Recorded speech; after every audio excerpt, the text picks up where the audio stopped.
Sometimes there is a moment when you can capture a major shift in the media mindset, something that just encapsulates how journalists are starting to get serious about a particular subject in the wake of the Paris attacks, in the wake of the ISIS massacre, 129 people killed, many others wounded. Suddenly, it seems, the press is not only starting to get more serious about terrorism after this horrifying display in the capital of France, but also to be more aggressive against President Obama. And so when the president was at the G20 meeting in Turkey and he took questions from reporters, CNN's Jim Acosta, a veteran journalist, said to the president of the United States, "Why can't we just take out the bastards?"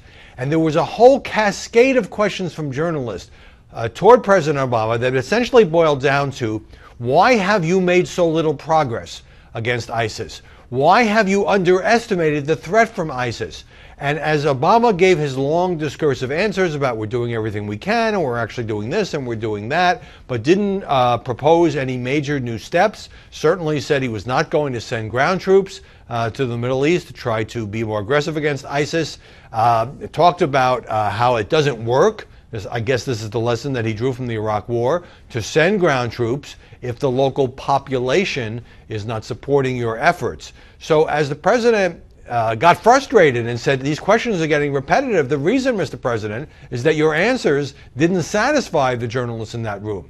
And let's face it, the White House press corps is not normally known for being terribly aggressive toward President Obama. Yes, his coverage in the second term has certainly been a lot less soft than the coverage in the first term.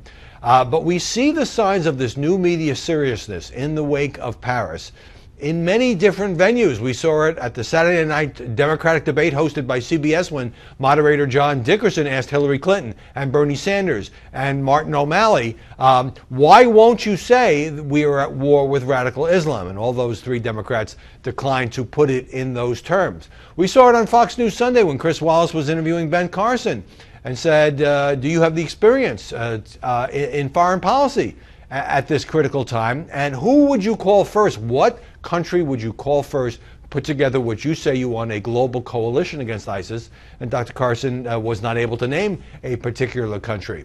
And I think we need to see these kinds of aggressive questions also put to members of Congress, who you will recall, a majority of them would not authorize military force against Syria 2 years ago when President Obama belatedly wanted to take action against Syria for its use of chemical weapons. And I think the media, too, have to be held accountable, with obvious exceptions for people who aggressively cover this beat. Foreign policy and terrorism have been put on a back burner for most of the last year as we have covered the campaign, a campaign that certainly has dealt with serious issues, but has also dealt with a lot of daily distractions and nonsense and name-calling. So the question I have now is, are the media going to continue to have a new, more serious, more sober focus on ISIS and terrorism and protecting the United States of America? Or is this going to be the typical, this is the hot story for a week, maybe it lasts 2 weeks, and then we go back to the usual where we show that we don't have a very long attention span? I think the country will be watching to see how the media does, as well as how the candidates for president and all the politicians here in Washington do in taking on this challenge.